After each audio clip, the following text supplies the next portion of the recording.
I'm on a roll, I guess, tonight. I'm going to make another one here real quick, see if I can get this uploaded as well. Um,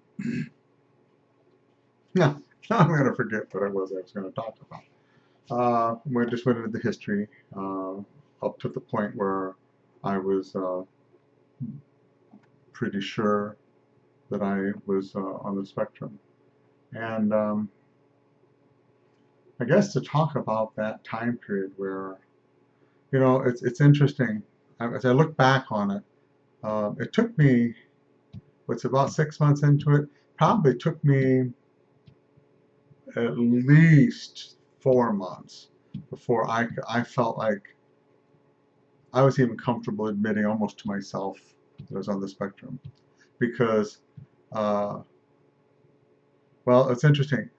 The moment that I made the connection, the moment that I started listening to other people's uh, comments on forums and what they made in their blogs and vlogs and stuff, once, when that spoke to, I want to almost say the subconscious, and what little of that struggle is conscious in our lives as we are masking, as they'll call it, when we're covering up all of the emotional and behavioral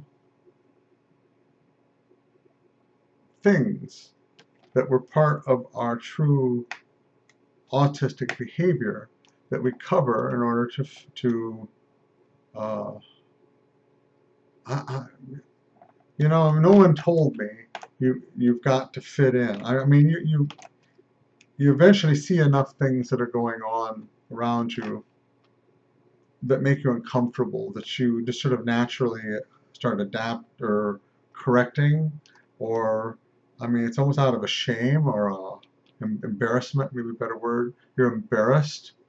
Uh, I remember just I remember things like realizing I was really, to total strangers talking about things that were like family situations. I mean, stuff that you don't, you don't, things you don't talk about.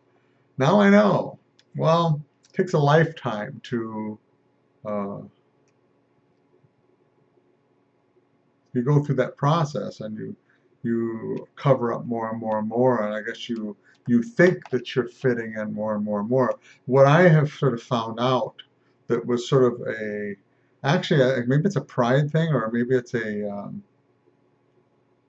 embarrassment thing again or whatever, but there were things that if you had asked me 6 months ago, do you do them? I would have said no. If it was something that I knew that I did, or how am I put this? Let me see if I can get one specifically. Well, like communication, um, eye contact. I I'm better at it, um, but I can remember specifically. I'm fluent in American Sign Language, and I can remember so clear. It's one reason I knew I had problems with eye contact, is because I can remember having to. First of all, I remember specifically talking with people, and you do the deer in the headlights look at their face, and of course you can see them reacting to your reaction. It's like they're you know, they're they're like doing this or looking at their zipper to see if it's open or something. I mean they're uncomfortable and you're uncomfortable, and there's this feedback of uncomfortableness that goes and so you're kind of looking at them, and I have no idea what my facial expressions were. It was probably it was made them uncomfortable, whatever it was, and even just the timing.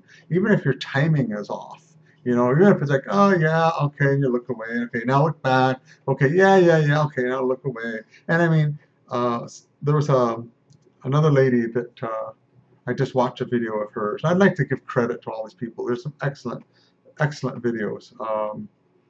But anyway, she in very good words described uh, how uncomfortable, the lack of eye or the problem with eye contact is. What happens naturally with other people does not happen naturally with us. Anyway, but that's just one example of a trait. You know, here I am 5 minutes in, 5 minutes in, yeah. And but anyway, you know, it's amazing what you cover up.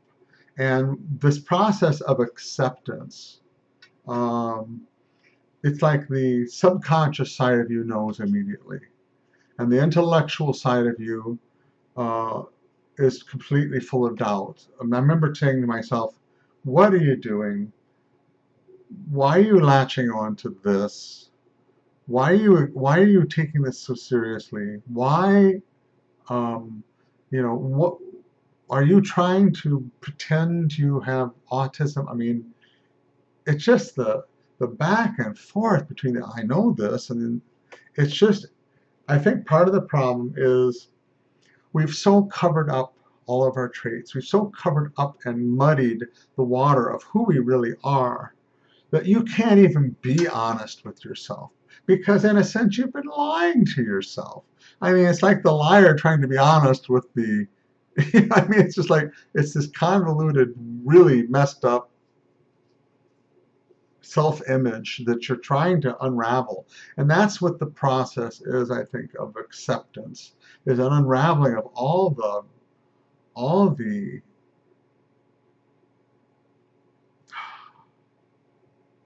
self-deception, all, you know, and it just goes on and on. But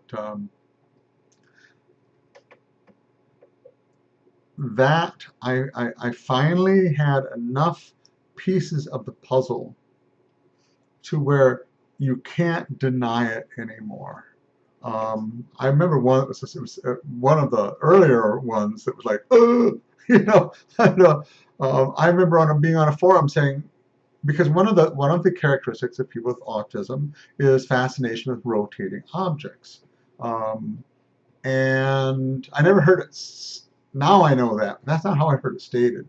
And I remember being on a forum and saying, you know what I used to do as a kid? I used to turn bikes upside down and crank the pedal and watch the chain and watch the rear tire, and you know, and I mean, I wouldn't be there for hours, but I would probably be there for, I'm gonna say, half hour, 20 minutes. You know, I mean, it was fascinating. Well, you know, the comments were, yeah, could be, might be, could be, and I went to oh, I can't remember the name of it was one of the larger autism sites. Wasn't Autism Speaks, but it was. But anyway, I went to their Asperger page, and there was a picture of a little boy with a bike upside down, cranking the wheel, and I just kind of, I think my jaw probably dropped. You know, I'm just going, oh yes, you know, because I saw me there. I mean, anyway, so that process of acceptance took me, and in all honesty, in some ways, there are still every once in a while a doubt that creeps up. An issue too that makes it very hard to accept is that we want a black and white answer. So there we want a black and white example of, if this is you, then this means you're autistic. Well, once you start talking with people, you realize that when they say, if you meet one person with autism, you met one person with autism, and that just means that everybody's different. You can have people that have incredibly sensitive or overwhelmed by sensory input, tactile, olfactory, vision, auditory, all of it, you know, and yet they'll have the exact same trait I do in something else, the same level, the same severity, and you know. So if I'm comparing, let's say, sensory, one thing I've realized is that loud noise, well, unexpected noises. It could be like at work. I work maintenance, and there's a hot water heater. It's got calcium in the bottom. Every once in a while, it will pop. It'll be steam will form. It will go pop underneath it, and it's not loud, but it just sends a. It's like hitting your funny bone.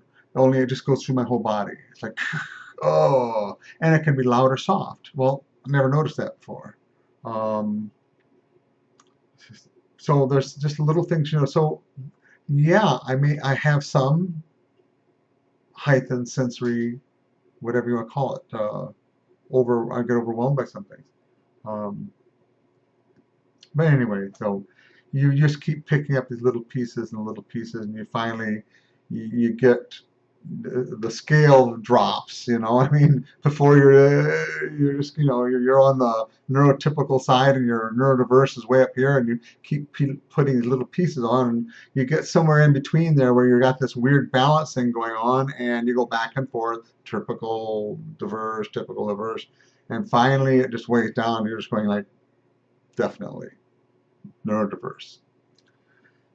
Then the process begins of really discovering who you are, the rediscovery and the discovery, or I'm sorry, the recovery, because it is a recovery process of going back. And I'm sure that's going to be different for everybody, but you'll start finding things out about yourself that you just, it almost becomes like a tragedy, or you go through like grieving processes, because you just kind of shake your head and you go, how could I not have known, or how could I have covered this up, or how could I have never made the link? But it's freeing to know yourself. I think I said in the intro maybe that, you know, until I discovered this, I never felt complete. I never felt I could be at peace. I never felt that I had a self-confidence. I had no self to be confident in. So anyway, what am I in? 80 billion minutes into this. So this is just sort of, I guess I'm going to call it whatever. So I'm good at these, aren't I? Hope you got something out of this. I'll talk with you next video. Thank you.